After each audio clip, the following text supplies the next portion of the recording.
Un agradecimiento muy profundo por el privilegio definitivo de estar compartiendo con tantos colegas, tantas personas que estamos preocupadas porque nuestra labor tenga un nivel de excelencia. Y de verdad que para la Universidad del Salvador seguramente podremos hacer un pequeño aporte y espero que esto sea una apertura para que ustedes puedan de verdad salir con mucho apetito de lo que se puede hacer alrededor de este tema tan particular que es la neurociencia aplicada o vinculada al proceso de enseñanza-aprendizaje. Tenemos un tema importante, así que vamos a tener que avanzar, ¿no es cierto?, a pasos ágiles. Entonces, les voy a pedir que se pongan los cinturones de seguridad y nos arranquemos a abordar este tema. Muy bien, lo primero que tengo que decirles es que trabajar con neurociencia requiere que nosotros tengamos una disposición, como ya lo habían planteado, a repensarse para tener completa posibilidad de disfrutar inclusive de este tema. Para comenzar, quiero hacer un ejercicio muy sencillo. Voy a pedirles que ojalá tengan a la mano un papel, una hoja de papel y un bolígrafo, algo con que escribir. Y vamos a hacer el ejercicio muy sencillo. Lo que vamos a hacer es ver unas imágenes. Sobre esas imágenes les voy a dar un tiempo de 30 segundos y les voy a pedir que por favor en el papel, cuando termine el proceso, es decir, cuando pasen los 30 segundos, dibujen lo que, primero que memoricen estas imágenes, tanto en el orden como en las conformaciones, y que después, solamente después de que terminemos la parte de memorización, las dibujen a pura memoria, ¿ok? Entonces espero que ya puedan estar listos. Vamos a mirar los ejercicios, los elementos. Permítanme, voy a poner aquí también mi temporizador y vamos a ver los elementos. Son estos elementos. Por favor, tenemos 30 segundos. Usted debe memorizarlos, no escribirlos ni dibujarlos, solamente memorizarlos.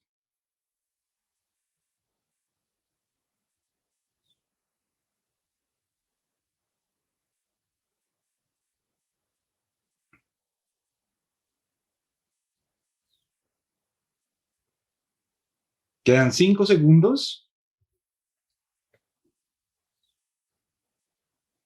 Perfecto, muy bien. Ahora, lo que quiero que hagan es que ustedes dibujen en su papel todos los elementos en el orden y posición originales. Y para eso les voy a dar otros 30 segundos.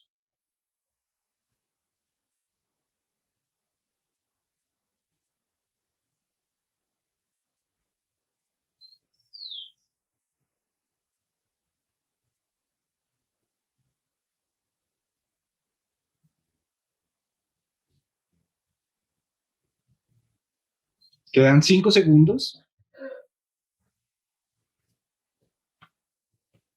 Perfecto, muy bien. Como no tenemos la posibilidad de interactuar muy directamente, entonces les voy a contar un poco sobre lo que resulta normalmente de este ejercicio en la presencialidad. Lo normal es que la mente humana en el campo de la memoria de corto plazo puede almacenar unos 7 elementos de manera lineal y separadamente.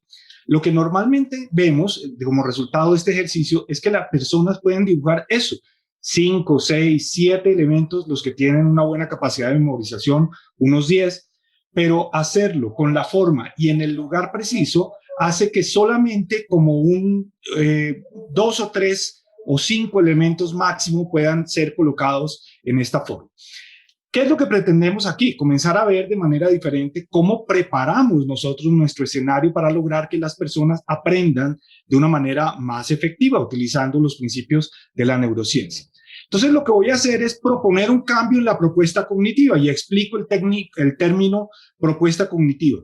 Ya no estamos hablando de que nosotros enseñamos, ya nosotros ayudamos a las personas a que ellos construyan su propio conocimiento. Cuando hablamos de adultos, que es el caso en donde yo trabajo, al adulto yo no le enseño, le hago una propuesta cognitiva y ese adulto está en capacidad de contrastar contra lo que ya sabe, contra su experiencia y decidir si esa propuesta cognitiva se acepta o no se acepta dentro de su proceso de interiorización. Entonces lo que voy a hacer es tomar los mismos elementos, pero los quiero conformar de una manera que lleguen mucho más efectivamente al cerebro de este adulto. Y lo que voy a hacer es crear un paquete informativo que permita llegar más fácilmente. Veamos cómo sería ese paquete.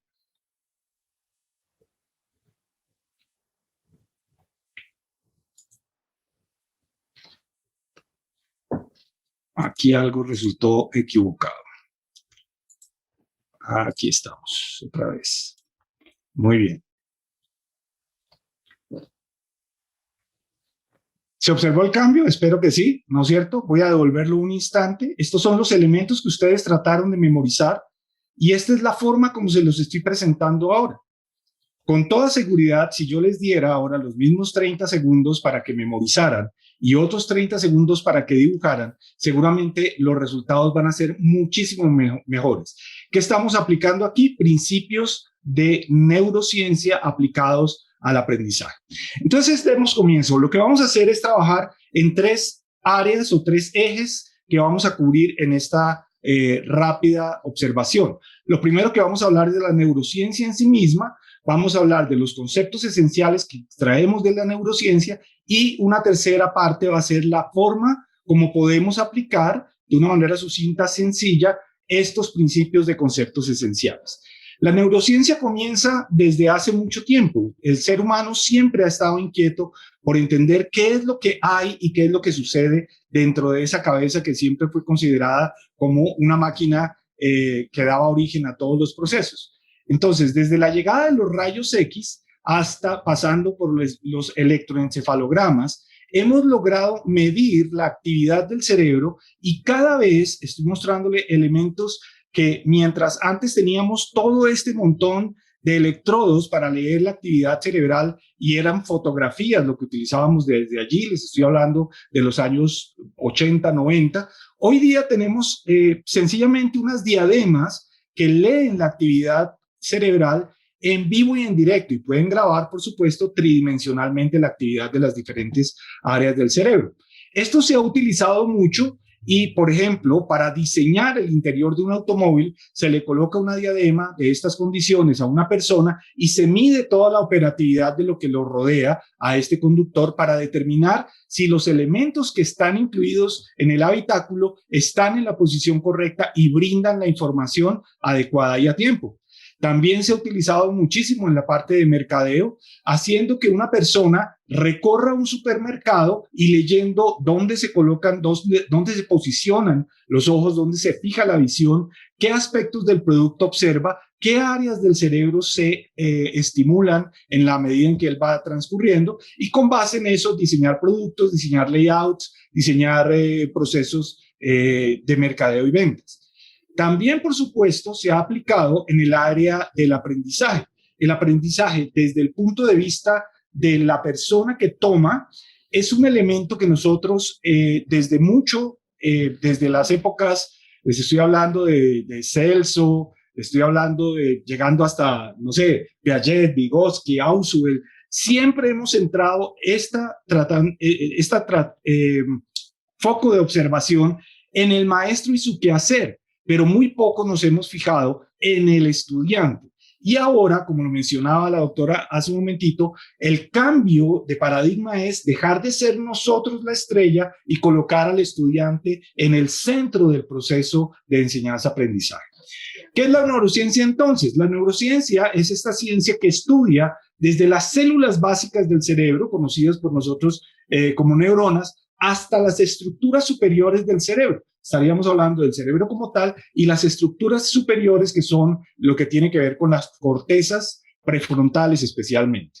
Nos interesan de la neurociencia 3 aspectos para poderlos aplicar en la educación como tal. La memoria, la retención y los ritmos de atención, que son 3 elementos que nos van a servir para diseñar nuestra propuesta cognitiva de una manera más eficiente y más atractiva. Todo comienza con los señores Chalfie, Tsien y Shikomura, que desarrollan una metodología que permite tomar de una medusa que tiene esta característica de ser fluorescente y encuentran la manera de identificar el gen que da la fluorescencia y no solamente identificarlo, sino aislarlo y ser capaces de insertarlos en otros organismos desde el punto de vista de modificación genética. Esto, aparte de ser una cosa muy simpática, porque pues trae mucha curiosidad, recuerden que les trajo el premio Nobel del 2008, lo que causa es esto. Insertamos esto en un ratón de estas características, de los que son de una raza que no tiene pelo o que no tiene vellos en su cuerpo, insertamos este gen y cuando apagamos la luz, ¡uf!, este ratón fluoresce. Suena muy curioso nada más, pero es de una altísima utilidad en el campo de la investigación de la neurociencia. ¿Por qué? Porque cuando hacemos esa inserción de este tipo, de este gen particular, lo que logramos hacer es que mientras antes, cuando nosotros leíamos, solamente teníamos medios de contraste, leíamos la actividad cerebral, lo único que lográbamos ver era unos cuadros en negro que nos tocaba interpretar. Con este proceso, lo que se ha logrado es hacer visible las neuronas en vivo y en directo y su actividad neuronal también. Esto es un avance que ha traído en los últimos 12 o 15 años un desarrollo impresionante de la neurociencia aplicada, como vimos, a diferentes aspectos de la vida del ser humano. Ahora, cuando nosotros aplicamos la neurociencia en actividad y la llevamos a una conjunción con la lectura de altos índices ya computarizados, vemos que aquí la forma visual de la neurona, con su axón, con sus dendritas, con todos sus elementos, la vemos de una manera limitada. Cuando combinamos esto con una interpretación desde el punto de vista computacional, lo que nos encontramos es esto. Una imagen muchísimo más compleja, pero muchísimo más completa, que también nos comienza a explicar el intrincado mundo del cerebro. Esta es la base fundamental. Si nosotros logramos entender este cantidad, este enmarañado de neuronas comunicándose y conectándose entre sí, vamos a poder comenzar a entender que hay una funcionalidad que definitivamente cuando la aplicamos a la educación brinda proporciona unas excelentes bases para avanzar. Entonces, dentro de las dendritas, que son esas prolongaciones que tienen las neuronas, lo que más nos interesa es ver que cuando una neurona está en un área funcional aprendiendo, hay un cambio fisiológico dentro de la neurona. Ustedes pueden aquí ver la neurona B y la neurona A que nos expone después de haber aprendido cómo cambian estos pelitos que están adheridos a la neurona y que en realidad brotan del interior de la neurona, en este caso, y se llaman espinas dendríticas. Esto lo que nos comprobó fue que había un cambio fisiológico en el cerebro, en el aprendizaje, y que por lo tanto podíamos hacer un seguimiento específico de qué sucedía con nuestros procesos de enseñanza-aprendizaje. Ahora, desde ese punto de vista, ¿qué es aprender? Y aquí vamos a meternos en un campo que está muy relacionado con todo lo que conocimos como epistemología básica, ¿no es cierto? La epistemología básica nos trata de enseñar cómo aprendemos, cómo conocemos. La neurociencia nos permite enfocarnos desde un punto de vista fisiológico y ver qué es el aprendizaje. Desde la neurociencia, aprender es conectar neuronas.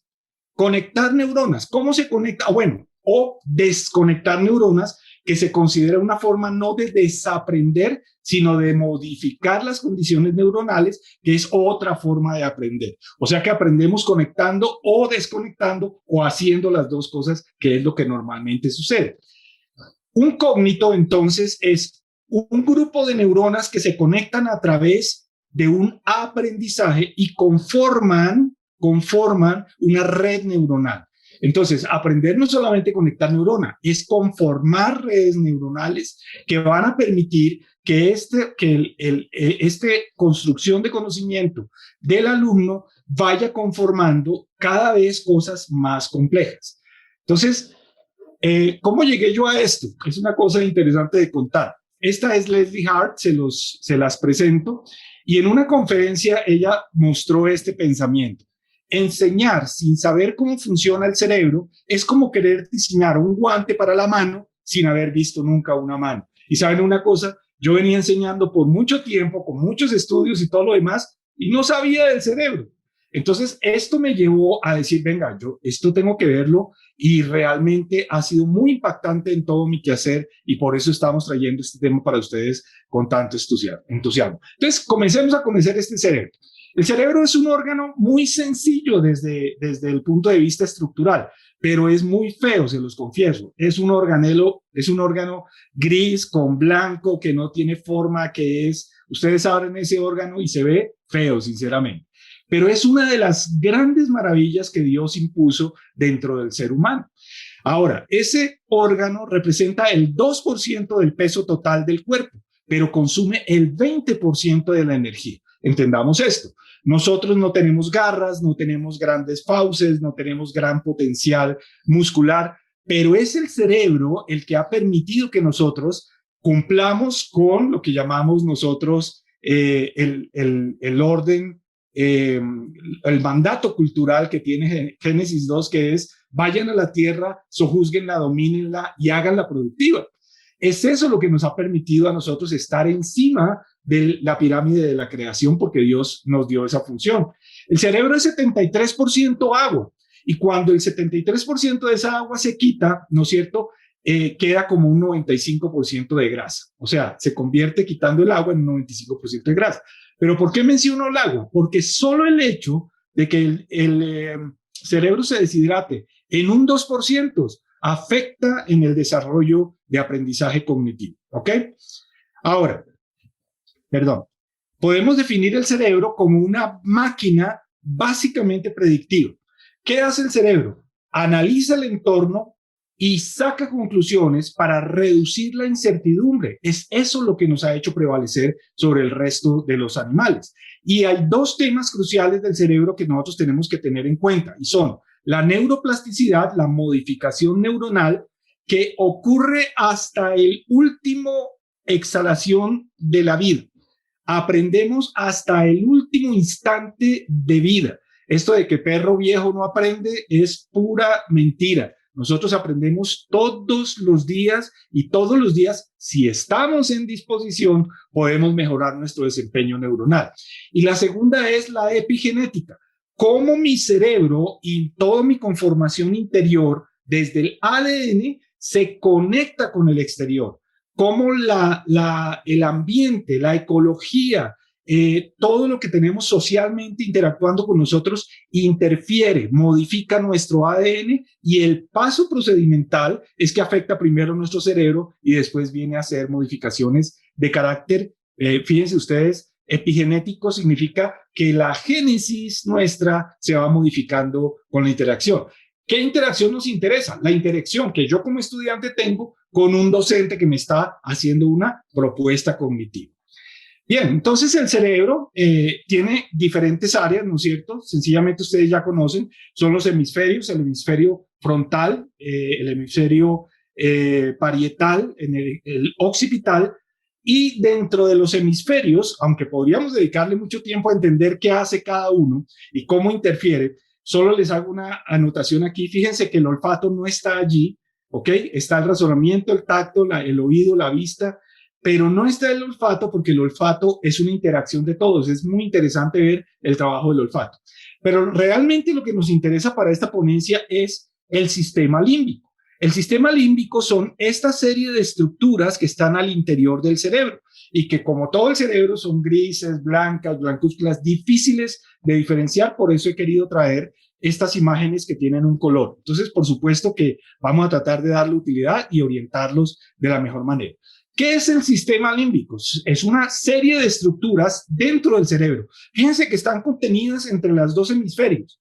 Los dos hemisferios son, al hablar de hemisferios, es porque son simétricos. Tenemos organelos en ambos lados del cerebro. Así que cuando yo les hable del tálamo, vamos a entender que tenemos dos tálamos, uno en el izquierdo y uno en el derecho, y todo lo que menciono está pareado. Estas estructuras regulan nuestra respuesta fisiológica frente a los estímulos. ¿Qué son los estímulos desde el neuroaprendizaje? Todo lo que usted está planteando en frente de sus alumnos para que ellos entiendan, comprendan y puedan interiorizar la propuesta cognitiva. ¿Qué más tenemos allí? En él, en esos organelos, se encuentran los instintos humanos, la memoria involuntaria, muy importante para el aprendizaje, y cosas como el hambre, la atención, los instintos sexuales, etcétera, etcétera. También dentro de estos organelos están distribuidas las emociones. Si ustedes recuerdan la película de Intensamente en español, ahí se hablan de 5, pero en realidad son 6, ¿no es cierto? Ellos no toman sino 5. Y esa película orienta muy bien sobre cómo funcionan las emociones dentro del ser humano, a veces complementándose, a veces compitiendo entre ellas. Están en el sistema límbico. También en el sistema límbico está la personalidad y la conducta, y este es el aparato administrador de la memoria o de los recuerdos. Bien, ahora, ¿cómo comienza a funcionar todo eso? Comienza a funcionar con nuestros sentidos, lo que llamamos el sistema periférico, nervioso periférico. Ahí están alojados el tacto, el oído, la vista, el gusto, el olfato, pero hay que tener en cuenta que hoy, desde el punto de vista racional, se acepta que hay un sexto sentido que es completamente intuitivo. Es decir, hay un sexto sentido, entre comillas, que todavía no podemos entender nosotros desde nuestra creencia cristiana y entendiendo al ser multidimensional que plantea la Biblia, cuerpo, alma y espíritu, entendemos perfectamente ese sentido. Pero las personas que no están en este sistema de creencias les cuesta mucho trabajo entender. ¿Qué pasa? Que cuando nuestros sentidos captan una señal de afuera, sea visual, sea auditiva, sea de tacto, esto viaja a través del sistema periférico y se encausa a través del sistema nervioso central y de ahí va a parar a un punto que está en la base del cerebro, que es el tallo cerebral. El tallo cerebral es el canal por donde entran todos los estímulos que nosotros utilizamos, y esos estímulos son, desde el punto de vista educacional, los que conformamos en una didáctica para impactar y llevar una propuesta cognitiva a nuestros estudiantes. Ahora, visto más de cerca, en realidad nosotros nos vamos a concentrar en 3 áreas que están determinadas por órganos casi indistinguibles. El primero es el tálamo, vamos a referirnos al hipocampo y también vamos a utilizar la amígdala, porque son los 3 que interfieren o dan funcionalidad dentro del proceso de enseñanza-aprendizaje. Veámoslo a ver entonces. El tálamo. El tálamo es un órgano, una estructura que está como una nuez y tiene el tamaño de 6 por 4 centímetros. Todo lo que ustedes van a ver aquí es sorprendente porque no es el cerebro grande. Son estas estructuras pequeñitas las que realmente hacen la gran diferencia. 6 por 4 centímetros.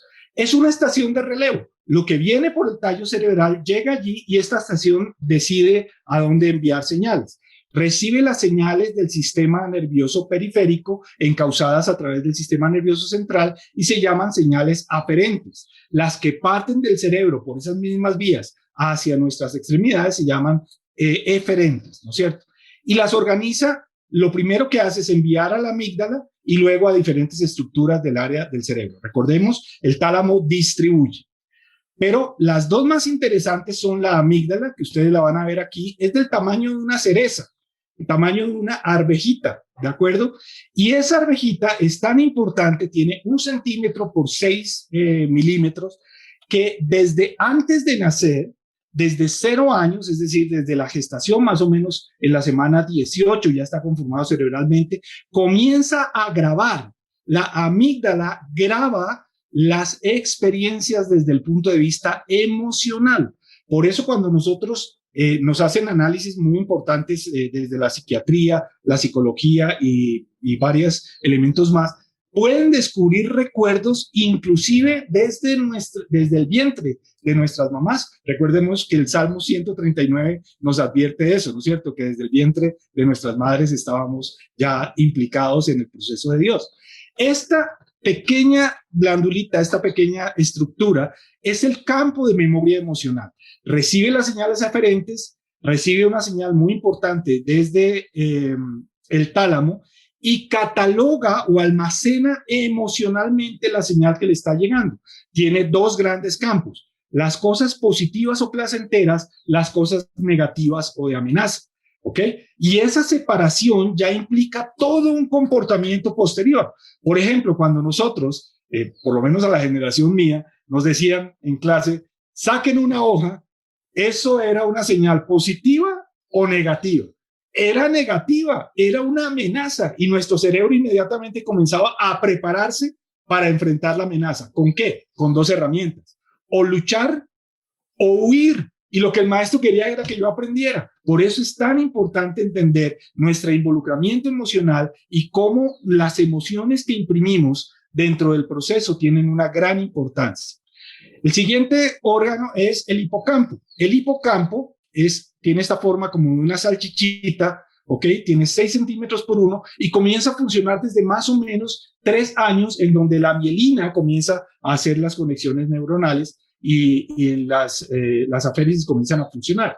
Por eso nuestros recuerdos más racionales comienzan alrededor de los 3 o 4 años, pero realmente se solidifican por allá hacia el quinto o sexto año. Todo lo demás tiene que ser muy emocional porque esta no está grabando todavía. Es el campo de memoria contextual racional. Él recibe la señal aferente de la amígdala y del tálamo, porque hay una señal que viene del tálamo, y las almacena selectivamente. Esto es matemático, esto es geográfico, esto es lingüístico, esto es muy relacionado con las inteligencias de Garnier, ¿ok? Muy relacionado con las inteligencias de Garnier. Y comienza a funcionar desde los 3 años. Muy bien. Ahora, vamos a tratar de captar los conceptos esenciales que provienen de este proceso. Entonces, voy a invitarlos a ver al doctor José Antonio Fernández, que nos va a hablar un poco de su vivencia alrededor de la forma como nosotros encaramos el proceso de aprendizaje. Él habla de niños, yo lo extiendo a adultos y es muy interesante. Les pido el favor de que, especialmente a Carla y Raquel, que las tengo aquí en la ventana, que me digan si se escucha bien. Yo recuerdo. Se escucha bien. Se escucha bien. Que le pregunté una vez a un niño. Sí, se escucha. Si tienes 3 caramelos, ¿te puedes comer 5? Y él me dijo, no. Yo le dije, muy bien, tesoro, ¿por qué? Me dice, porque vomito. ¿Sabes qué hice yo? Que busqué su foto rápidamente y puse no razona. Días más tarde, su mamá me explicaba que se había hinchado a chucherías, que había pasado una mala noche, que le había dicho, tú no puedes comer muchas chucherías porque te vas a poner malito. Y entonces yo caí que quizás sí razonaba. Que cuando yo le decía que si teniendo 3 te puedes comer 5, él pensó 3 sí, pero 5 no, porque 5 son muchos. Si me como muchos, entonces me pongo malito. Muchas veces decimos que no razonan, porque desconocemos la causa por la cual se expresa. Que las respuestas que obtenemos no coincidan con las que esperamos no significa en modo alguno que no razonen, ¿no? Sino simplemente que hay discrepancia entre lo que nosotros deseamos y lo que obtenemos. Eso lo he aprendido de los niños. Recuerdo una vez que yo tenía que enseñarles para que distinguieran entre el objeto como realidad y la representación del objeto. Entonces yo dibujaba fatal y se me ocurrió a coger una lámina de un plátano, ¿no? Y yo preparaba esto muy bien en mi casa por la tarde y decía, les voy a enseñar la lámina del plátano y les voy a decir, ¿qué veis? Y entonces ellos van a decir, un plátano. Y entonces yo diré, coméroslo. Y ellos me van a decir, no se puede porque está dibujado. Y yo ahí entraré con una canalización perfecta para, ¿verdad?, distinguir el objeto real de su representación. Mi clase está perfectamente preparada. Así que cuando llegué al día siguiente, saqué mi lámina del plátano y les dije, ¿qué veis? Todos, un plátano. Digo, vamos bien, vamos según el guión. Y les dije, coméroslo. Y todos empezaron, ñam, ñam, ñam. Y mira, yo me quedé así. Y yo le dije, ¿está rico? Y uno dijo, sí, está muy rico. Y otro ya dice, mi abuelo dice que comer mucho. Dice, mi abuelo va a venir a vivir con nosotros. Y ya nos hablamos. El tema ya no es el plátano, ni la representación. El tema es el abuelo. El abuelo. ¿Qué aprendí? Pues aprendí a imaginar respuestas que jamás antes hubiera podido sospechar.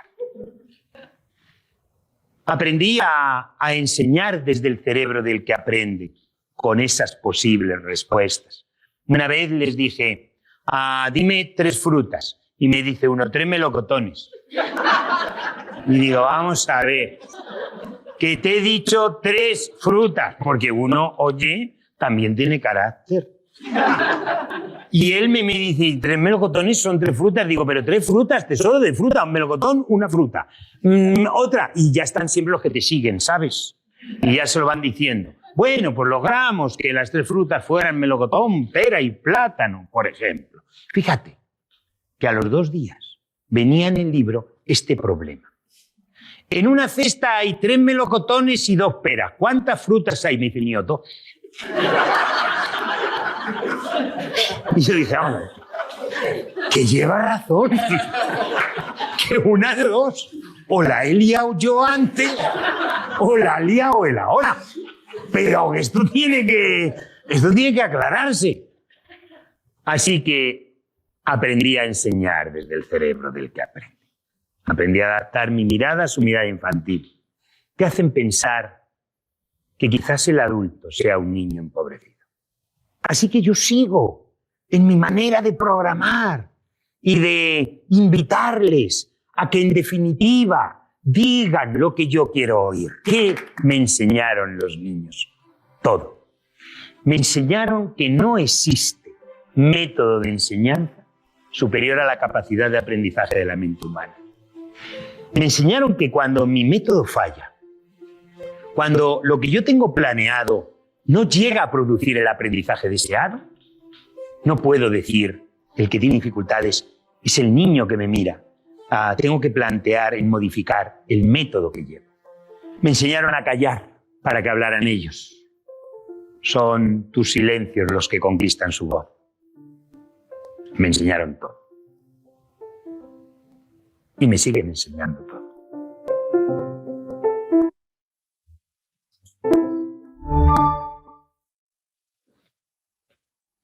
Muy bien.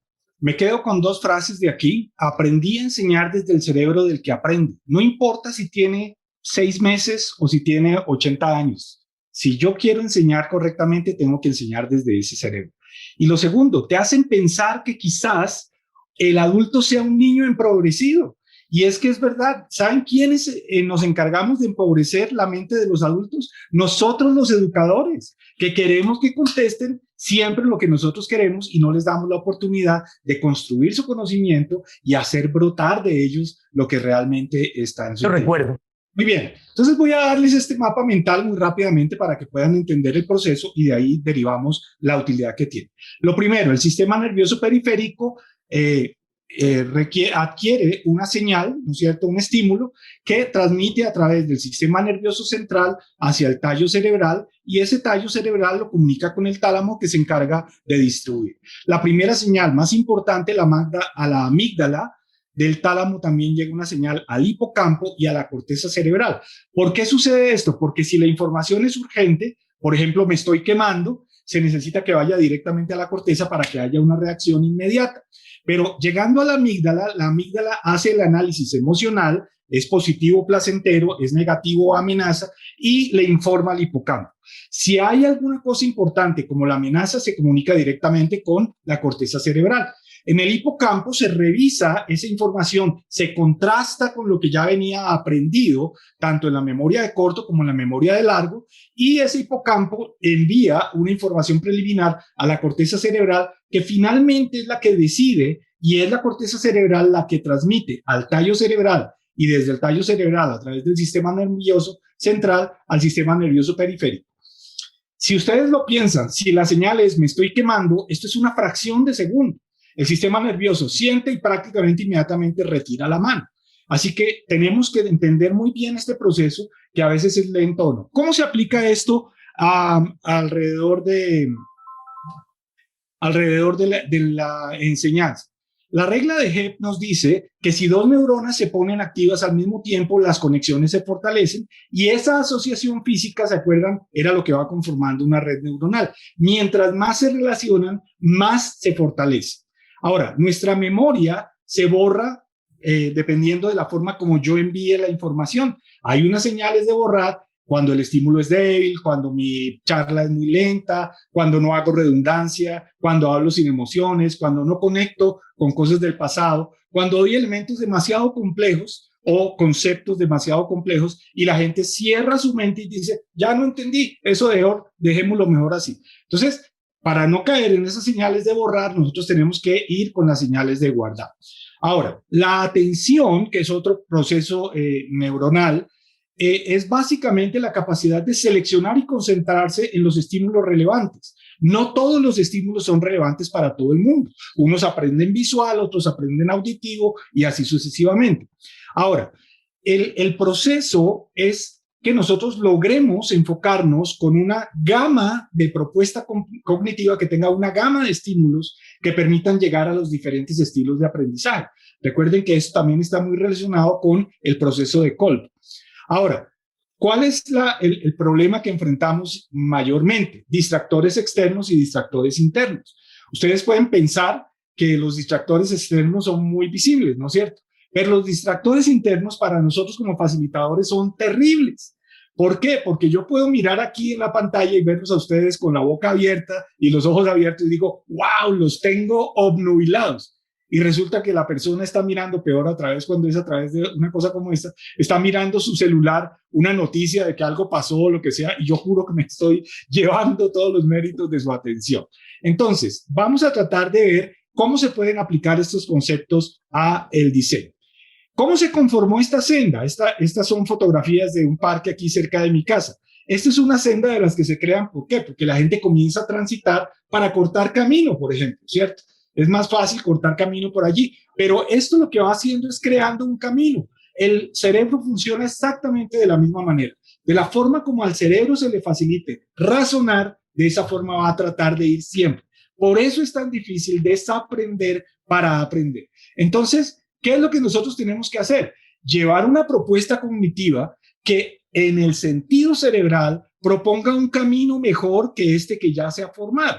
Y eventualmente lo que yo voy a hacer es que voy a colocar a mi estudiante en una encrucijada, pero la propuesta cognitiva que le estoy haciendo tiene que ser lo suficientemente ventajosa frente a lo que él ha aprendido y viene utilizando como para que decida por mi propuesta cognitiva y no por seguir adelante.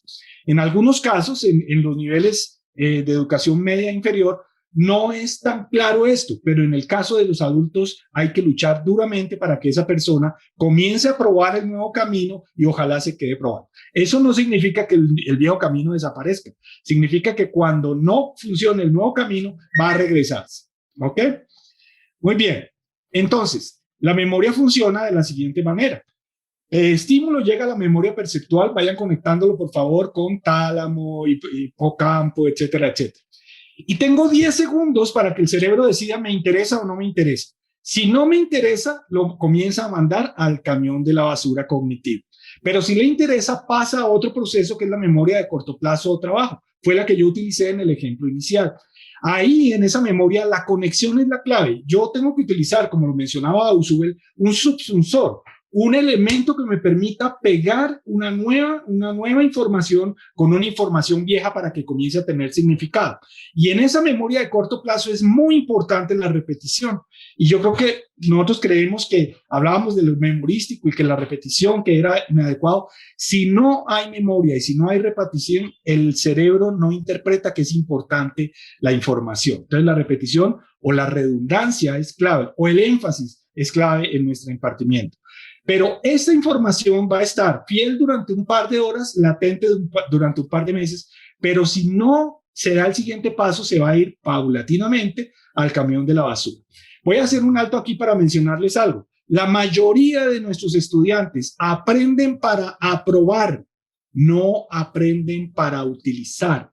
¿Y por qué sucede eso? Porque nosotros mismos nos encargamos de decirle, esto va para el examen, en vez de decirle, esto va para la vida. Y eso cambiaría fundamentalmente lo que vamos a tener que hacer.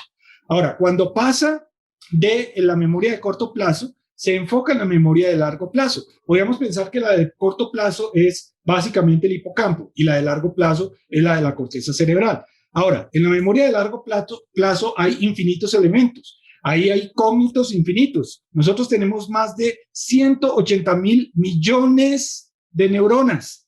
O sea que imagínense lo que podemos armar con eso.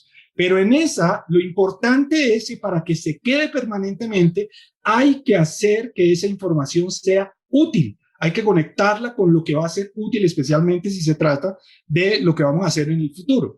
Y obviamente aquí la asociación de lo que me ha pasado con lo que me puede pasar y mediarlo con la utilidad que yo tengo ahora es que yo puedo intervenir en mi destino. Yo puedo modificar mi destino a partir del aprendizaje. Si pudiéramos transmitirle eso a nuestros alumnos, sería maravilloso. Y lo que queda finalmente en la memoria de largo plazo es lo que llamamos nosotros el acervo cognitivo, que es a donde nos dirigimos. Muy bien. Entonces, lo que voy a hacer es tomar estos elementos básicos de ahí y fíjense lo que yo puedo tomar desde el neuroaprendizaje para plantear mi proceso de enseñanza-aprendizaje en el diseño cognitivo, en el diseño de la propuesta cognitiva. Tiene que tener repetición, tiene que tener asociación, tiene que tener conexión y tiene que tener utilidad, especialmente cuando estamos hablando de competencias, porque la utilidad en sí misma es la expresión de la competencia.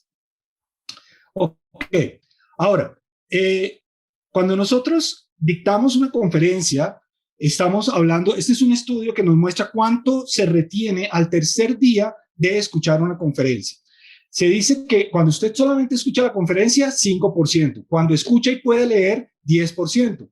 Cuando usted escucha, puede leer y hay un audiovisual mediando. Por eso yo siempre involucro videos, filminas, ilustraciones, ¿no es cierto? Y se aumenta a un 20%. Este es el área que nosotros llamamos aprendizaje pasivo.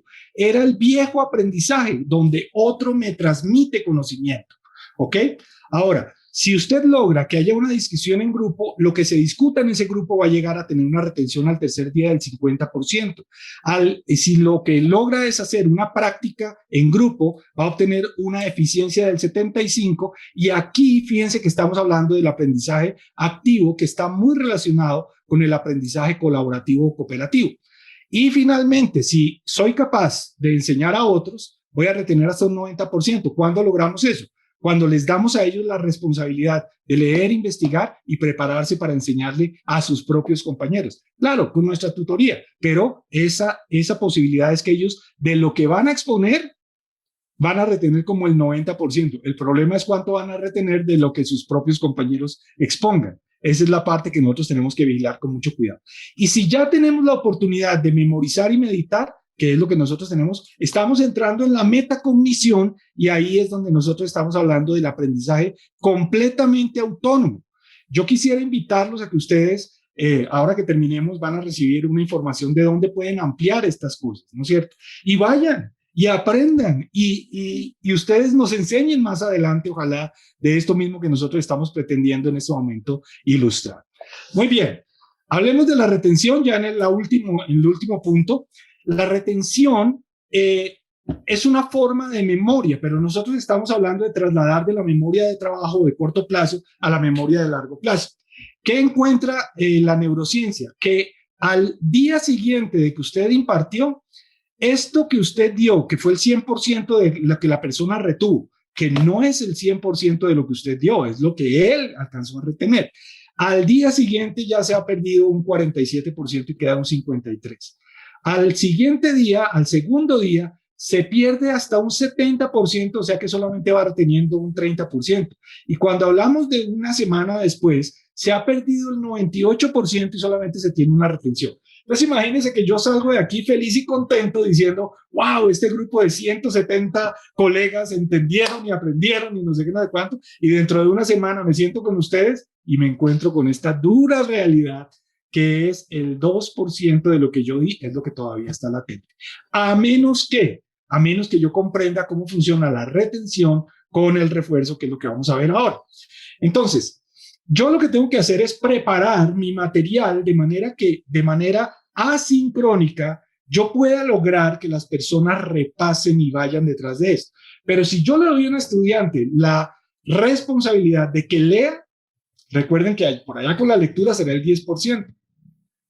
Si le propongo un video con un ejercicio, es posible que retenga muchísimo más. Entonces, ¿qué es lo que hago? Antes del segundo día, ya yo le tengo que estar proponiendo un repaso, asincrónico o sincrónico. eso depende de mí. Pero si mi clase es cada 8 días, fíjense que yo lo único que puedo apelar es al asincrónico y tengo que aprender a hacerlo del asincrónico utilizando las plataformas, etcétera.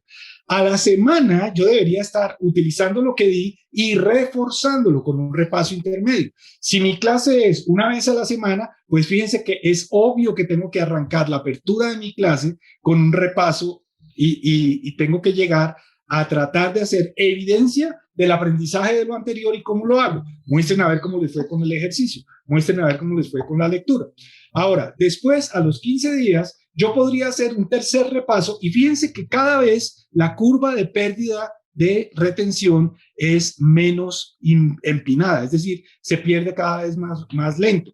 Quiere decir que en la clase número 3 yo debería estar haciendo un ligero repaso de la clase número 1, un buen repaso de la clase número 2 y comenzando a hacer la propuesta cognitiva de la clase número 3. Pero esos 3 tienen que estar completamente concatenados, porque si yo estoy saltando de tema a tema, pues no puedo lograr esto que llamamos nosotros significación efectiva, ¿no es cierto? Bien, ahora, dentro de mi clase, voy a ir muy rápido porque ya agoté el tiempo. Dentro de mi clase lo que yo voy a hacer es arrancar con una propuesta cognitiva y una estructura determinada por neurociencia. ¿Cómo sucede esto? En los primeros 3 minutos tengo que ganarme la atención de esa gente, ¿sí? Tengo que lograr que ellos le presten atención y transmitirles el mensaje. Esto es importante y útil para que ellos digan, hay que ponerle atención. Durante un periodo de más o menos unos 12 minutos yo voy a poder impartir y va a haber un momento en que la curva de atención cae. Y al caer esa curva de atención llega a un nivel no aceptable de atención. Aquí en esos primeros minutos voy a lograr la atención máxima, pero después de esto, del decaimiento, voy a caer por debajo del nivel aceptable y es lógico, el cerebro está descansando. Si yo les preguntara a ustedes cuánto se necesita para cuánto tiempo puede permanecer la atención, ustedes me van a decir 45 minutos. No, estamos hablando de 15 minutos, 12 minutos.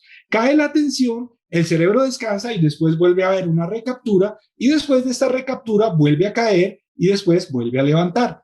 El punto es que tenemos dentro de nuestra clase de 1 hora 2 periodos de atención suficiente que son 12 en el inicio y como unos 7, pero para efectos de lo que vamos, perdón que mi campana ya son, para efectos de lo que vamos a hacer, vamos a tratar de ver qué hacemos en estos espacios que se llaman refractarios. En los espacios refractarios, lo que yo tengo que hacer en mi diseño funcional es ponerlos a ellos, a funcionar ellos, a discutir en clase, a tener un tema, hacer una lectura, hacer un foro. Y finalmente, fíjense que yo lo que tengo como memoria útil lo puedo distribuir en estos periodos como una mnemotecnia. 20 para iniciar van a ser efectivos, 10 para que ellos trabajen con ellos, 10 para hacer un refuerzo y 20 para que yo termine con mi refuerzo.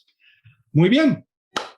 Hemos corrido, me alcanzó a sonar la campana, pero creo que es un buen momento para que yo les diga que realmente esto tiene muchísimo más tema y realmente es una cosa que debería ser una condición básica para que nosotros hagamos un buen diseño cognitivo.